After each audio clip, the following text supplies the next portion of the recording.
اس وقت ان کا حال کیا ہوگا یہ جانے. ان حضور نے فرمایا میری بیٹی سے تو نے دلیل مانگی, نکل یہاں سے. اٹھا تو بے چین ہوا, ہائے ہائے کرنے لگا, میں تباہ ہو گیا, میں برباد ہو گیا, میں تباہ ہو گیا, میں برباد ہو گیا. اس وقت اس کی بیوی نے کہا ہوا کیا؟ کہا کہ حضور نے مجھے دھتکار دیا خواب میں, جنت میں جانے سے روک دیا. ڈھونڈنے نکلے صبح کو, پتا چلا مجوسی کے گھر ہے. وہاں پہنچا اور دادا گیری کرنے لگا, اب میں مومن ہوں اور یہ میرے نبی کی بیٹی ہے, اس لیے میرے نبی کی شہزادی پہ میرا حق ہے.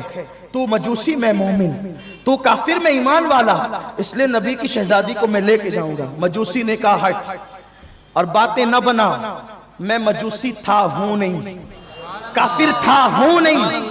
کہا کیوں؟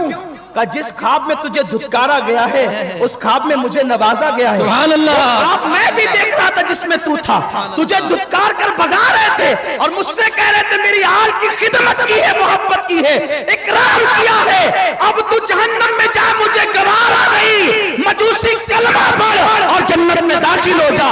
تجھے دھتکار کے بھگایا, مجھے ایمان دیا اور جنت بھی عطا فرمائی. نعرے تکبیر. جس کے سب کے ایمان ملا اب میں اسے جانے نہیں دوں گا. ارے آل حسین کی محبت میں انعام یہ ملتا ہے تو حسین کی محبت کا انعام کیا ہوگا؟ کیا ہوگا وہ حدیث بھی پڑھ دیتا ہوں آپ کو. بتا جامع ترمذی شریف کی حدیث, جامع ترمذی میں میرے آقا کا فرمان ہے بہت. اب اس حدیث کو سن کر آپ کی روح مچلے گی, ایمان تازہ ہوگا. جو لوگ سیاہ ستہ کرتے ہیں ان لوگوں کو بھی پتا چلے کہ سیاہ ستہ میں صرف رفع یدین کی باتیں نہیں ہیں, یہ بھی باتیں موجود ہیں. سیاہ ستہ میں علم غیب کے انکار کے تم پہلو نکالتے ہو, ذرا یہ بھی تو دیکھو. آدھی مت پڑھا کرو, پوری پڑھا کرو. یہ یہودیوں کا طریقہ ہے, کچھ چھپاتے ہو کچھ بتاتے ہو. تم یہودی ہو اگر تو کھل کے کہہ دو یہودی ہیں, اور اگر مومن ہو تم تو پھر پورا پورا بتاؤ. حق کو نہ چھپاؤ, حق کو نہ چھپاؤ, حق بتاؤ.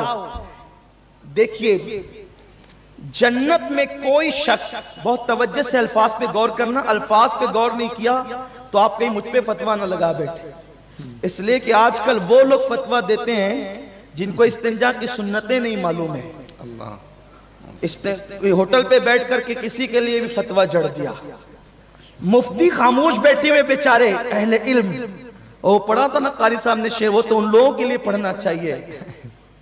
کیا ہے, جو لوگ بڑے ہیں وہ بڑے رہتے ہیں, خاموش کھڑے رہتے ہیں. وہ دارالفتہ میں ہیں بیچارے, سب خاموش بیٹھے ہوئے ہیں. یہی سب بولے جا رہے ہیں, فلاں گمراہ, فلاں سورہ کلی, فلاں منافق, اور فلاں یہ اور فلاں یہ. اور حضور نے ان کے لیے کہا کہ جو بغیر علم کے فتویٰ دے گا وہ خود بھی گمراہ ہوگا, دوسروں کو بھی گمراہ کرے گا. تمہارا کام نہیں ہے فتویٰ دینا, تم مت فتویٰ دو. بلکہ امام اہل سنت جیسا مفتی کہتا ہے میں مفتی تھوڑی ہوں, میں تو ناقل ہوں. ان کی عاجزی کا عالم یہ ہے. اور یہاں جن بھائیوں کو بیچاروں کو نماز کے فرائض نہیں پتہ ہے وہ دارالفتہ ہوٹلوں پر لے کر کے بیٹھے. تو اس لیے کہتا ہوں کہ الفاظ پہ غور کرنا, کہیں ایسا نہ ہو کہ آپ کے فتوے کی زد میں بھی آ جاؤں.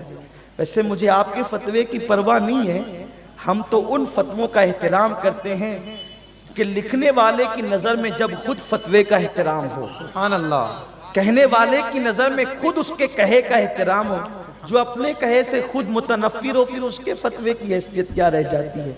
حضور مفتی اعظم رحمت اللہ علیہ کا فتویٰ, ہم اس فتوے کو سلام کریں. سبحان اللہ. خدا کی قسم قلم بعد میں لکھتا ہے, پہلے عمل اس کی تائید کرتا ہے. اللہ ایسے بزرگوں کو سلامت رکھے, اور جو قبر میں جا چکے ہیں اللہ ان کی قبروں پر تا قیامت رحمت و نور کی برسات فرمائے.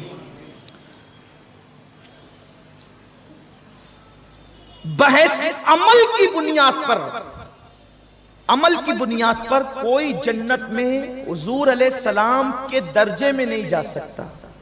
دیکھو جنت کے مختلف درجے ہیں, جنت کے دروازے 8 ہیں, پھر اس کے درجات ہیں, یعنی الگ الگ درجے. نمازیوں کا الگ, حاجیوں کا الگ, غازیوں کا الگ, شہیدوں کا الگ. جو درجہ شہیدوں کا ہے وہ درجہ نمازیوں کا نہیں. جو ولیوں کا ہے, جو درجہ اولیاء کو ملے گا وہ روزے داروں کا نہیں ہے. یعنی جنت الگ الگ ہے, الگ الگ کالج درجہ میں درج ہیں. بلکہ یہاں تک حدیث پاک میں ہے کہ کچھ لوگ جنت میں جا کر بھی کچھ گم سم رہیں گے, اللہ فرمائے گا فرشتوں سے ان سے پوچھو یہ گم سم کیوں ہے؟ تو فرشتے پوچھیں گے ان سے بھئی تم گم سم کیوں ہو؟ کیا نعمتیں جنت کی کوئی کم ہے؟ یعنی جو بہت ادنا درجے کا جنتی ہوگا، ادنا درجے کا جنتی، حدیث پاک میں آیا ہے کہ وہ جو سواری کا کوڑا، اس کا کوڑا جس کونے میں رکھے گا وہ یہ تمہاری دنیا سے 7 درجے بڑی ہوگی، وہ ادنا درجے کے جنتی کا حال یہ ہے۔ اور جس کی 2 رکعت قبول ہو چکی ہوگی نماز، میں اپنے عنوان سے ہٹ نہیں رہا ہوں، سمجھانا چاہتا ہوں آپ کو، ورنہ آپ یہ نہیں سوچے کہ بہت دور جا رہے ہیں، بات آپ کو سمجھ میں آنی چاہیے، تو تب آپ حدیث سن کر کے مچلیں گے انشاءاللہ۔ توجہ ہے میری طرف، جس کی 2 رکعت ہی قبول ہو گئی نا، اس کو کون سی جنت ملے گی؟ حضرت جبریل علیہ السلام